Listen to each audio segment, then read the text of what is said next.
ქრისტემ დაგლოცვა.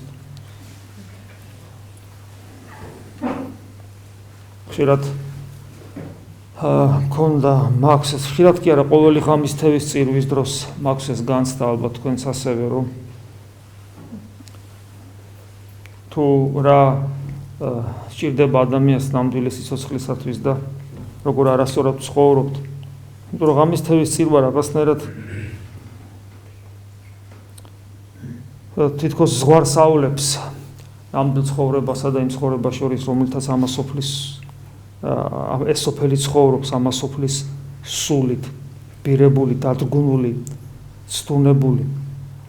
ყველაფერი რაც ამ სოფელშია, როგორც იონე მოციქული ამბობს, არის გულის თქმაი, თვალთაი, გულის თქმაი, ანუ მომხოჭველობა სულ რო გინდა, დაწყებული რაღაც საგნებიდან დამთავრებული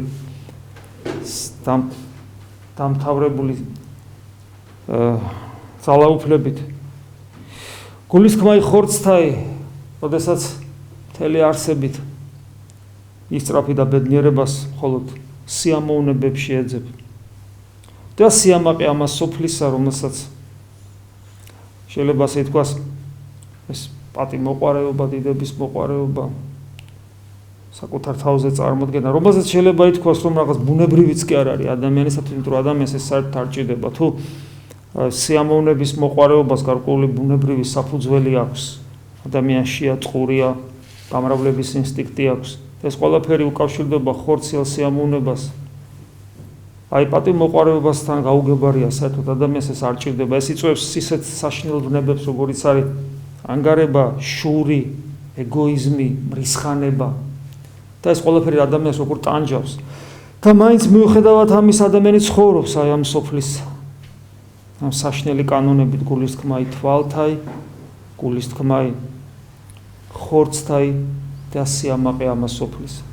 და აი ღამის თევის სახურება ყოველ შემთხვევაში მე ვფიქრობ უმრავლეს ჩვენთაგანში აი ამ განცდას პოვრობს, რომ რაღაც ზღვარია გავლებული ნამდვილ სიცოცხლესა და აი ამ ყველაფერ დანარჩენ შორის რაც ჩამოვთვალე. ოღონდ ეს ნამდვილი სიცოცხლე იმ შემთხვევაში თუ ადამიანს წამს, რომ ღმერთი არის. რწმენა კიდე იმას ნიშნავს, რომ უпроსორად რწმენა დაჯერებულობას არ ნიშნავს, ხშირად გვითქვავს. რწმენა უცნაური რამეა, რომელსაც ბოლომდე კარგად ვერც კი განმარტავ ორ სიტყვაში, მრავალი ტომები დაწერილა და დღემდე კიდევ იწერება, ვფიქრობთ, განვიცდით, რა არის ეს, ასეთ რწმენა ქვია. ეს მოუხელთებელი რამ, რომელიც ერთის მხრივ თითქოს როგორც ნიჭი გვებოძა, მაგრამ მეორეს მხრივ იგი კვდება, თუ ჩვენ მას ყურადღებას არ მივაქცევთ. თუმცა უფალი განმარტავს რწმენა, რომ ეს არის ის, რასაც ქრისტეს მოწაფეობა ქვია. სხვანაირ რწმენას ჩვენ ქრისტიანები არ ვიცნობთ. ეს სოფელი სხვანაირ რწმენასაც იცნობს. ეგრეთ წოდებულ სოფხედველობრივ რწმენას, ან არასწორ რელიგიურ შინაგან განწყობებს, რომელიც უпроსორად აი ამ სოფლის სულის, იმ ამას სოფლის კანონებს რომ კვებავს, მათ შორის პატიმოყვარეობას, სიამაყეს. ასე რომ ნამდვილი რწმენა ქრისტიანობაშია და ეს საოცარი ფენომენია. საოცარი, რომელიც კიდევ როგორც გითხარით, ბოლომდე განსჯას, განმარტებას არ ექვემდებარება. ეს არ არის უბრალოდ სოფხედველობა. ჩვენი ქრისტიანობი იმიტომ არა ვართ, რომ რაღაც ესე ვფიქრობთ. ვერ იფიქრებ როგორც ქრისტიანი, უბრალოდ და მხოლოდ და დამთავრდა. შეუძლებელი თუ ადამიანი ფიქრობს როგორც ქრისტიანმა ფიქრობდეს, ის ცოტა ხანი ძლებს ეკლესიაში და ისიც ამ შემთხვევაში ან რელიგიურ გზნობებს იკმაყოფილებს, ან რაღაც პატიმოყვარეობას იკმაყოფილებს, ან რაღაცა წარმართული შიში აკებად რამე არ დამემართოსო, რაღაც უცნაური. სინამდვილეში თუ ადამიანს ნამდვილი ქრისტიანული ცხოვრება სურს, ეს არ არის უბრალოდ სოფხედველობა. ეს ცხოვრება, ეს სიცოცხლეა. და სიცოცხლე ისეთი, რომლის იქით და მიღმა ჩვენ სხვა სიცოცხლე არცა გვაქვს, კაცმორო თქვას, იმიტომ რომ თუ რამე გვაქვს, ამ ქვეყნიური, როგორც პავლე მოციქული ამბობს, რაცა გაქვს, თითქოს არა გაქვს. ან რაცა გაქვს, ეს ყველაფერი ქრისტეს უნდა უკავშირდებოდეს. რამდენი რამე აქვს ადამიანს ისეთი, აი თითოეულ ჩვენთაგანს წარსულში თუ აწყოში, მომავალში რა იქნება, არ ვიცი, რომელიც ქრისტეს არ უკავშირდებოდა. და რაც ქრისტეს არ უკავშირდებოდა, ესედენად მძიმეა. ეს არის აი წყალში რო გადაგაგდონ და სიმძიმე მოგაბა. არც მეტი არც ნაკლები. ფაქტობრივად ეს ყველაფერი ის რაც ქრისტეს არ უკავშირდება, რომელიც ჩვენ გვაქვს. ყველაფერი ცოდვაა, იმიტომ რომ არ უკავშირდება ქრისტეს. არ უკავშირდება ეს ნიშნავს, რომ არ მიშობს ქრისტესაკენ. როგორც ხუნდები ისე მადებს და კიდევ მძირავს და თუ ის განსაკუთრებულად მძიმეა, ეს უკვე სასიკვდილო ცოდვად იწოდება. რამდენი გვაქვს ჩვენ ესეთი? ეს კიდე იმას ნიშნავს, რომ დაჭრილნი ვართ ჩვენ სასიკვდილოდ. ადამიანი დაჭრილო არის სასიკვდილოდ. თავი ღმერთს თხოვს რამეს.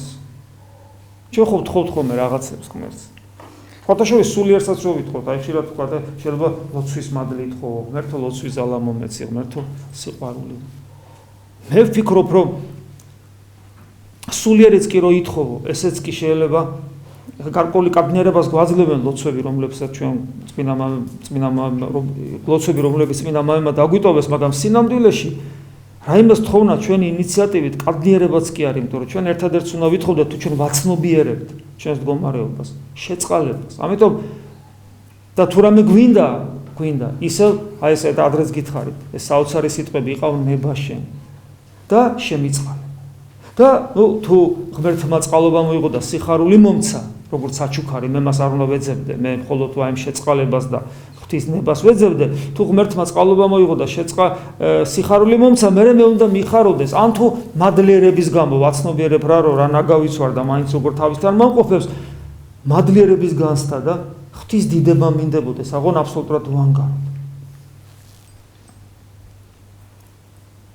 ეს ყველაფერი რომ ესეა ამას ამ ცხოვრებაში და რომ სხვანაირად შეუძლებელია ამ ცხოვრებაში მრავალი რამე ადასტურებს. თუ ადამიანი მაგალითად იტყვის, რომ მე ვერ ვიღებ და ამ ყველაფერს საერთოდ ღმერთის არ ამწამს, მაშინ რა რჩება? აი, თქვა, თუ ადამიანი ამ ყველაფერს არ იღებს, მეორე მხარეს რა რჩება? და მე ხშირად მithქოს ხოლმე, ჩამოწეროს ადამიანმა და არ წერდე. მე გამახსენდა ახლა ეს ანტიქრისტე ფილოსოფოსი ნიჩე წერს განწარებული, შეიძლება ითქვას, ისე ებრძვის, თუ შეურაცხადი ხდება, ისე ებრძვის ქრისტიანობას, ებრძვის სულს, ებრძვის ღმერთს და სანაცვლოდ წერს. და რას წერს საბოლოო ჯამში? რა არის ლაიტმოტივი? ქრისტეს ებრძვის და რაღაც გაუგებარ ზეკაცზე საუბრობს. ქრისტიანობას და სახარებას საშინლად ებრძვის და არგუმენტი ერთადერთია, ღმერთი არ აწამს და ღმერთი არ არის, მისი გაგება. და სანაცვლოდ რა აქვს? მხოლოდ მიწა, მიწიერი, მხოლოდ ხორცი, გეგონება, ესე იგი, დღეს მისი ძვლებიც აღარ არის ალბათ. გეგონება, ესე იგი, ამ ცას უნდა გამოეკიდოს. ანუ ალტერნატივა რწმენას არ აქვს, როგორც კი ღმერთზე უარს ამბობ. ერთი ხორცის მასარჩები არც მეტი არც ნაკლები. და გარდაცვალების წამიდან ყველაფერი ამ ქვეყნიური თუ რამე არსებობდა, თვით უახლესი ნათესაური კავშირებით ხშირად მithქვავს, იქვე მთავრდება თუ სულიერი კავშირი არ არსებობს ნათესავებთან, ახლობლებთან.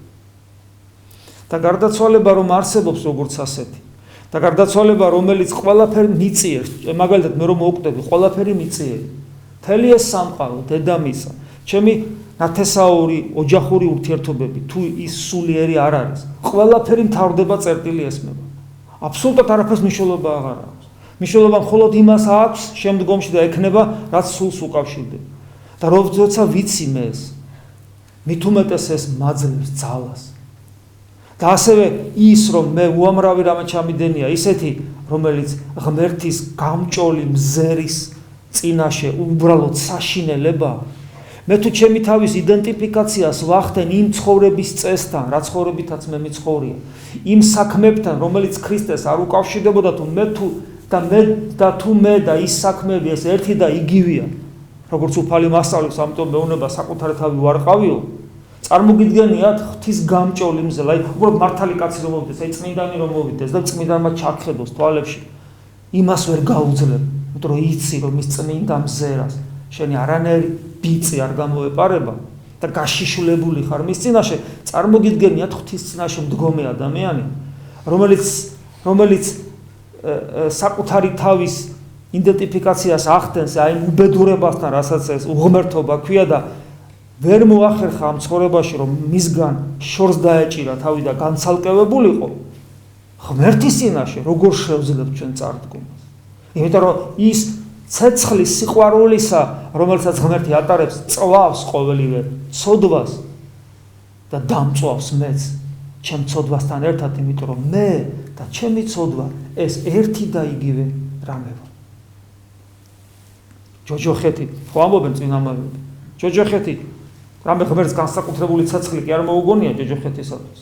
ის ცეცხლი, რომელიც შენ გაგაბედნიერებს თუ ცხონდები, ის ცეცხლი, ჯოჯოხეთის ცეცხლი იქნება იმისთვის, ვინც არ მოცილებულა იმ ვნებებს, რომელიც იკვებება გულისთქმაი თვალთაი, რომელსაც ქვია გულისთქმაი თვალთაი, გულისთქმაი ხორცთაი და სიამაყე ამას სოფლისაი და ამისგან გაშლილი რვა და კიდევ უამრავ ვნებებად, აი ამისგან რომ არ განცალკევებულ ადამიანი და ეს უბედურება, მთელი ჯოჯოხეთი, ეს ერთი და იგივერო და რომელიც რა თქმა უნდა იწვება მარადიულად ღვთაებრივ მარადილ ცეცხლში, რა თქმა უნდა ადამიანიც ამ ვნებებთან ერთად დაიწვება.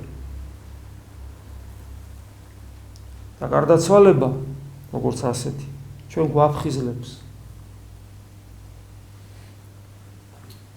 გვაფხიზლებს და კიდევ ერთხელ გვახსენებს. მე მახსენებს მაგალითად თეოდორე, დადგება ეს წამი გარდაცვალების, ეს შეიძლება მოხდეს დღეს, ხვალ, ზეგ, ამას არ აქვს პრინციპული მნიშვნელობა და იმ წამსვე, თუ რაიმე გიყვარს ის, რაც ქრისტეს არ უკავშირდება, ყველაფერი დამთავრდება. და რაც ქრისტეს არ უკავშირდება, ყველაფერი რადგან ცოდვა, აქედან გამომდინარე, ყველაფერი ეს სატანჯველად გექცე. თუ მე ვიტყვი, რომ მე უფლის მოწყალების იმედი მაქვს, მაშინ ამაზე პასუხს მივიღებ, ვისაც მეტი მიეცა, მეტი მოეთხოვება. თითოეულმა ჩვენთაგან მაგ იმდენი იცის, რომ მარტო ეს გვეყოფა იმისათვის, რომ შიშსაგან გული გაგვისკდეს, ჩვენ უკვე იმდენი ვიცი. და აქედან გამომდინარე, იმდენად არ აგვაქვს უფლება გვიყვარდეს ის, რაც ქრისტეს არ უკავშირდება, ნუ ცოდვა, რომ ძალიან საშიშია, რომ ჩვენ არ გავემიჯნოთ ყველაფერ ამ უბედურებას. ხოლო თუ ამგვარად ვიცხოვრებთ, მაშინ ადამიანი დაწმენდილი ამ ყველაფრისაგან, რაც იწვის ღვთაებრივი სიყვარულის ცეცხლში, მაგრამ ის უკვე ჩემი არ არის და მე აღარ მტკივა. მაშინ ჩემში უკვე ღვთაებრივი ცეცხლი საკუთარ თავს, როგორც ბედნიერებისა და სიყვარულისა და სიკეთის წყაროთ ავლენს. და მაშინ უკვე მე როგორც მცნობელი და მცოდნე ღმერთის, ანუ ჩემ თავში მარადიული სიცოცხლის მატარებელი, რა არისო საუკუნო მარადიული სიცოცხლე, იცოდე ჭეშმარიტი ღმერთი და რომელიც მან მოავლინა იესო ქრისტე, აი ეს მდგომარეობა ჩემს საუბარს ღმერთთან ძლევამოსილს და სასწაულ მოქმედს გახდის. ასეთ შემთხვევაში ჩემი საუბარი ღმერთთან სასწაულ მოქმედი და ძლევამოსილი რომ იქნება, ეს ვლინდება იმაშიც, რომ ამ ლოცვას ძალიან დიდი ძალა ექნება ადამიანებისათვის და გარდაცვლებისათვის. ამიტომ როცა ჩვენ გვაქვს ხოლმე სურვილი, რომ არ დავკარგოთ კავშირი წასულებთან და შევეწიოთ, ერთადერთი საშუალება არსებობს ამისი. შენ იყო ღმერთთან, იცნობდე მას და იყო განწმენდილი მისი ცეცხლით და ამას წინ უნდა უძღოდეს შენი სისხლამდე წინა აღდგომა და უარყოფა შენში არსებული ყოველგვარი იმისა, რაც ქრისტეს არ ეკუთვნის. ჩვენ გვიჭირს, აი ადამიანი რომ ვერ ერევა ხოლმე, თქვა ადამიანი ვერ ერევა სიგარეტს, ხო? სასაცილოა ეს, იმიტომ რომ სიგარეტი რა არის? სიგარეტი არის ცოდვების იერარქიაში ყველაზე დაბლამდგომი. რა თქმა უნდა, პატიმოყარეობა, სიამაყეს, ეს სასაცილო იმას როგორ მოერევი, როცა სიგარეტს ვერ ერევი და რატო ვერ ვერევი? აი ეს არ შეგვიძლია. არა და დამთავრდა. მე მინდა გითხრათ, რომ აი დრეული დიდია, ჩემს გარშემო უამრავი ადამიანი ყოფილა, მრავალ ადამიანს გაუმარჯვია ძალიან მძიმე ცოდვებს. როგორ ადამიანი იკითხავს? აი ესე, არა და დამთავრდა. და შინაგანი რა ფონია, რა საფუძველია კამარას. საფუძველი ცით რა აქვს? ურჩევნია მოკვდეს, ვიდრე ხო. ამიტომ არას საფუძვლად უდევს, მირჩევნია მოვკვდე, ვიდრე ხო. აი ეს არა, ამიტომ არის მტკიცე. ადამიანი მიდის სხვებს შეწირვაზე, საკუთარი თავის გაწირვაზე. ეს უნდა ვისწავლო.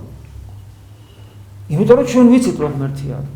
ხოლო თუ ეს არ ვიცით, მაშინ პავლე მოციქული გვეუბნება, კაი, ჭამოთ, კაი, სვათ.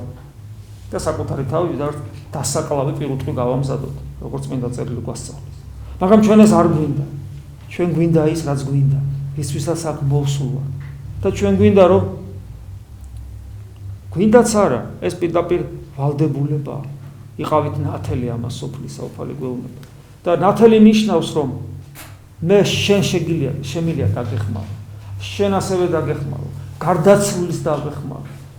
შემიძლია და ვალდებული ვარ, იმიტომ რომ ნათელი ნიშნავს იმას, რომ მე ჩემი ღვთის ნათელი, ჩემი ნათელიც ხდება. და ეს წყაროთ იქცევა ჩემში. და ეს წყარო როგორც მდინარე მიედინება მარადიული სიცოცხლისკენ და ადამიანის სულებს რწყავს ცოცხლებისას და გარდაცვლებისას. ეს ვალდებულებაა ჩვენ. ჩვენ ეს გვინდა თუ არ გვინდა კი არა. იყავით ნათელი ამას სოფლისა, იყავით მარილი ამას სოფლისა. ეს დავალებაა ღვთისა. თუ ჩვენ მისნივ ღმერთმა მოგცეს რწმენა ნამდვილი. ღმერთმა მოგცეს სინანული ნამდვილი. ღმერთმა მოგცეს ღვთისა და მოყვასის სიყვარული ნამდვილი.